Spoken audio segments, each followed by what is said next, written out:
can use the ISLM framework to explain how monetary policy work or how fiscal policy work. Now we'll single out the monetary policy, but before we actually look at how monetary policy work, it is important that we explain the two policies and the stances. So the stances of policy could be expansionary or it could be contractionary.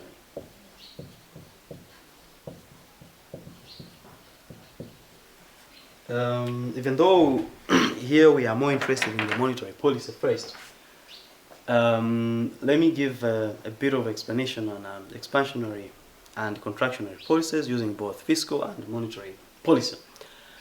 So expansionary policies are those policies, whether fiscal or monetary, that would lead to an increase in economic growth or an increase in the level of output in the economy.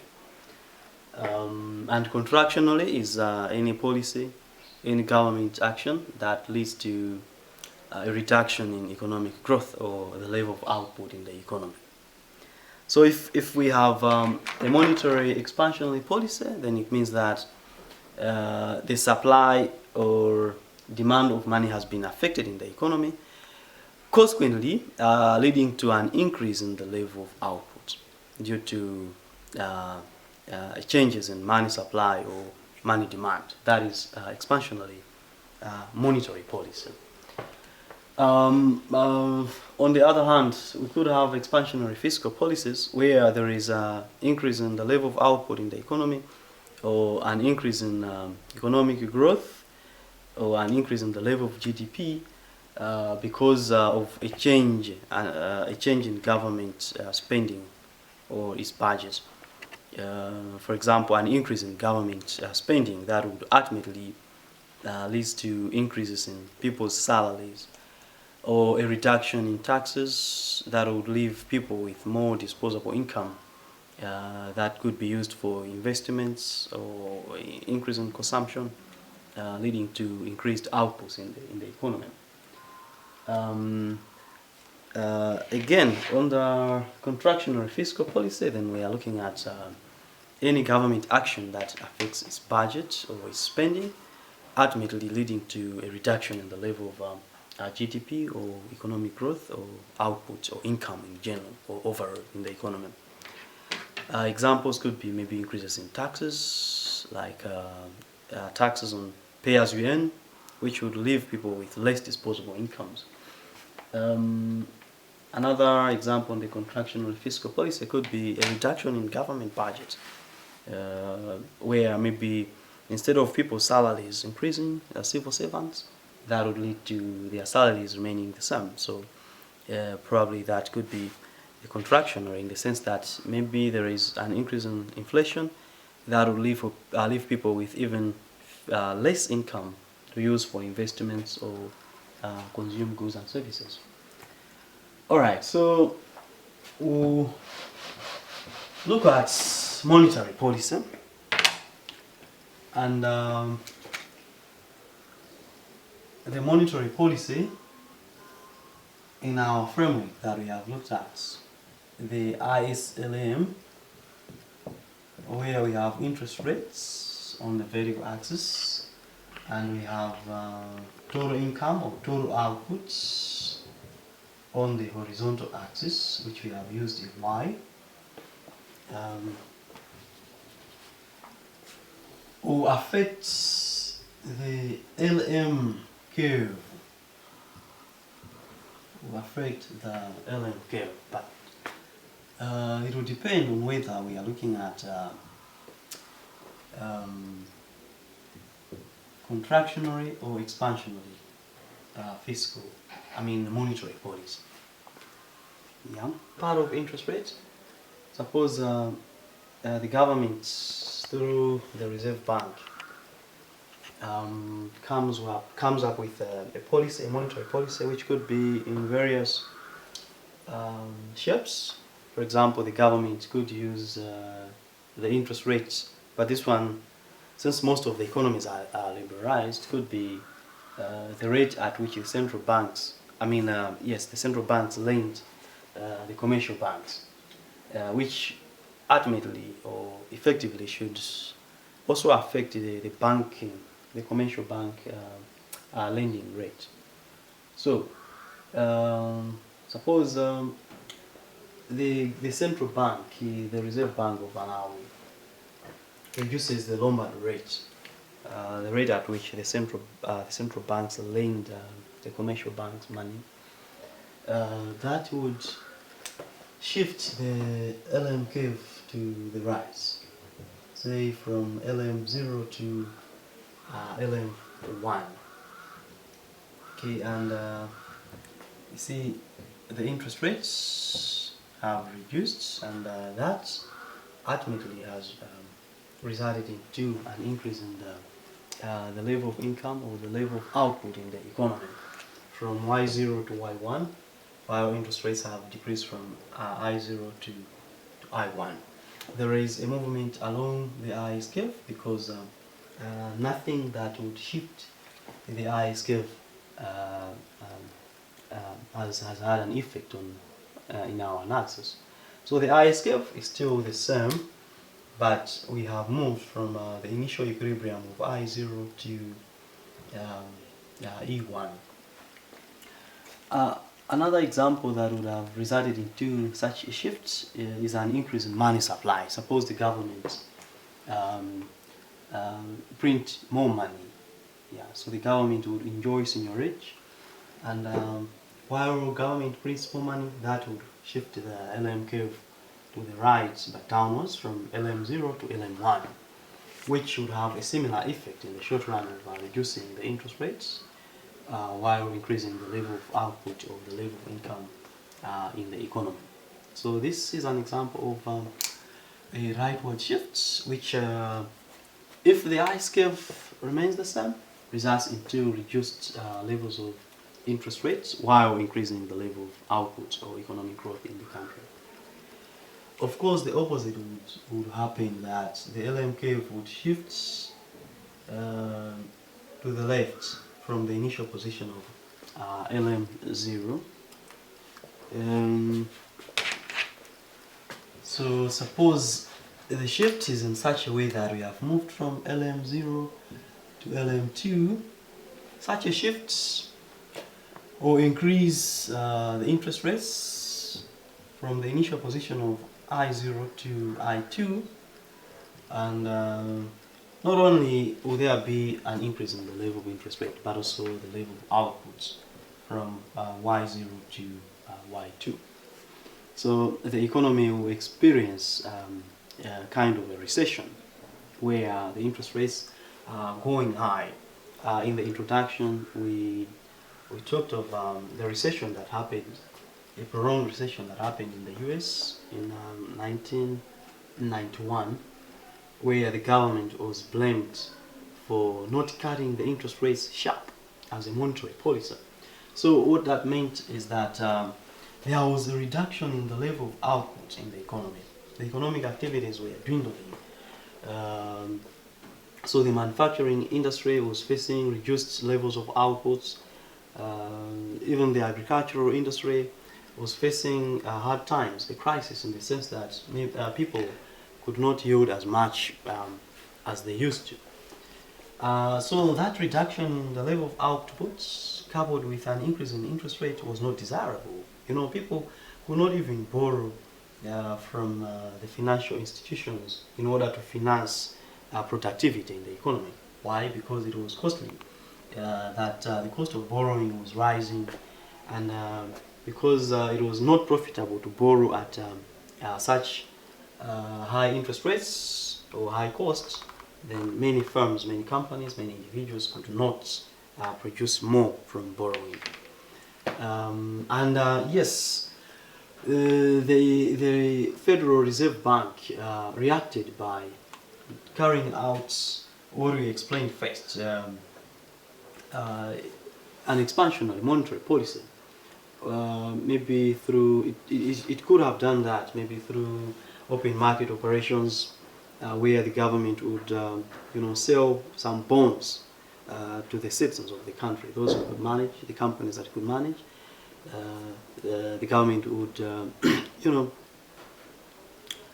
inject some funds by rather buying bonds to inject money in the economy, thereby shifting the LM curve to the right, which would have resulted into, you know, a reduction in the levels of interest rates, thereby helping people to borrow cheaply from financial intermediaries and increase productivity by boosting their outputs or their investments or their consumption. So this is how monetary policy would have worked. We have explained an expansionary monetary policy which shifts the LM curve to the right, and we have also seen how a contractionary monetary policy would have happened, and we have explained the repercussions of both shifts in the LM curve, that where we have the rightward shift, we expect a reduction in the level of interest rate while increasing the level of output. The opposite, which is a contractionary monetary policy, would lead to a reduction in the level of output, such as from Y0 to Y2, while also increasing the levels of interest rates, say from I0 to I2. So next is to look at a typical exam question in terms of a monetary policy. So what could be a typical exam question?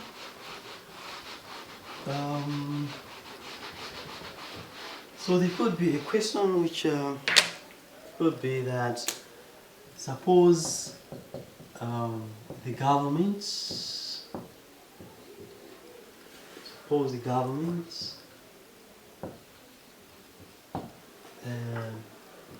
feels that there is rising levels of unemployment,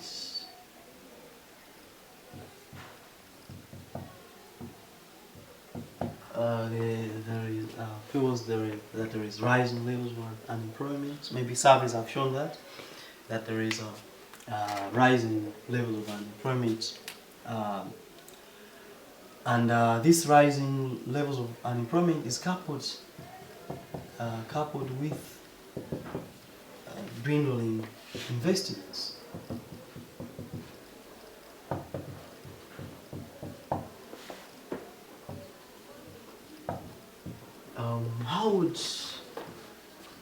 How would the government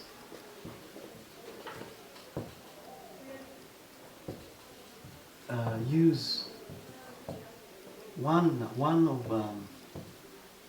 its policies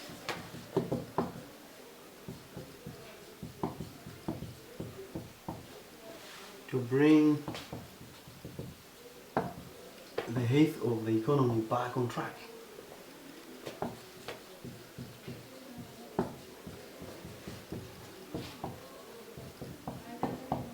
Yeah. So you could be told that you should illustratively do this. You should explain how the government is going to, you know, bring back the health of the economy back on track, given that there are rising levels of unemployment, that many people are not getting jobs in the economy, even though they have the skills, even though they are of the age that could permit them to get a job. But also that many firms are closing, they are lacking capital, so the economy is on paid death rate. So we could use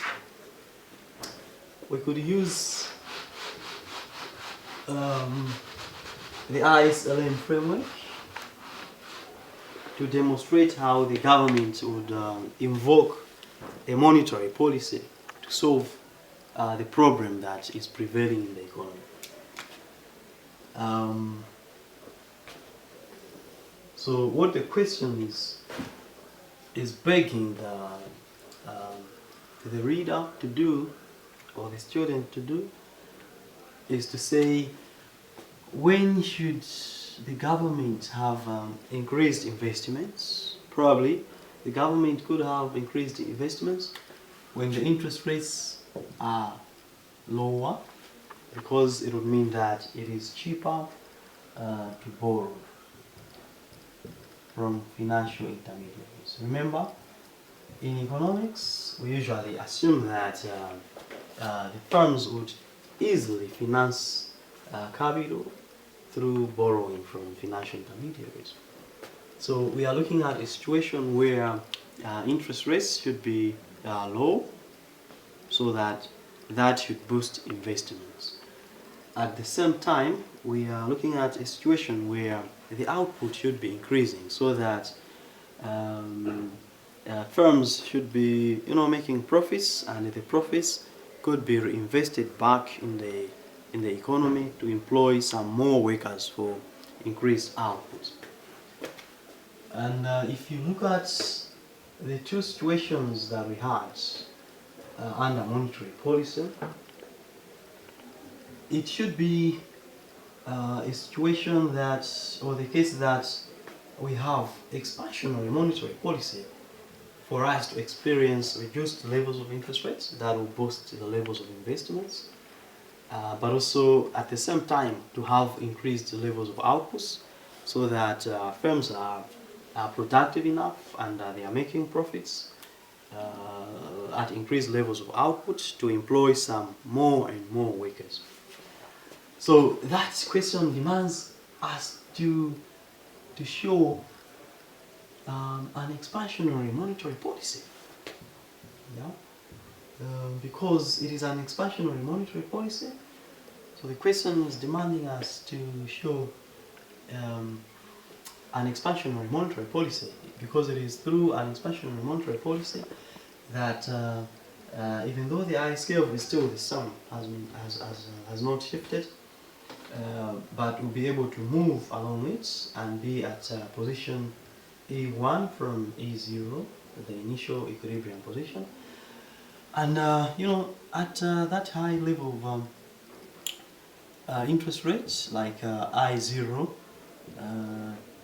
as compared to I1, we have lower outputs at I0 and the high outputs, at I1 for Y0 and Y1 outputs respectively.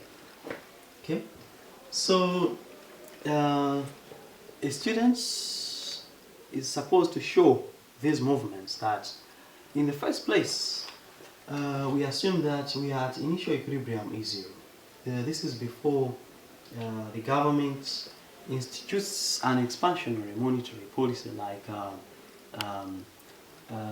the printing of money, or carrying out open market operations, for example, through buying bonds, where the government, by buying the bonds, is injecting excess liquidity. Is injecting liquidity in the economy, so that people would have money, more income than before. But the effect of that also is that there will be a reduction in interest rates while increasing the levels of output. For those economies that are not liberalized, which I doubt if there are any these days, the government can also use the interest rates, the borrowing or the lending interest rates themselves. So the government would use interest rates, so reduce interest rates. So the effect of reducing interest rates is also shown in this graph, that would have caused the LM curve to shift to the right while increasing the levels of output. Now, in relation to the issue of unemployment, that there is rising levels of unemployment, now that the economy is experiencing low levels of interest rates, which is the cost of borrowing, and higher levels of output, then we should be sure that, or we should expect that the economy will now be experiencing higher levels of investments. And these higher levels of investments will enable firms to produce more. And since we've seen that the output or the incomes of individuals are increasing with an expansionary monetary policy, then this would allow the firms to employ even more and more workers because the profits that they have made could be reinvested for further productivity in the economy. So in this way, the government might have, solved the true problems of unemployment and the dwindling levels of investments through expansionary monetary policy.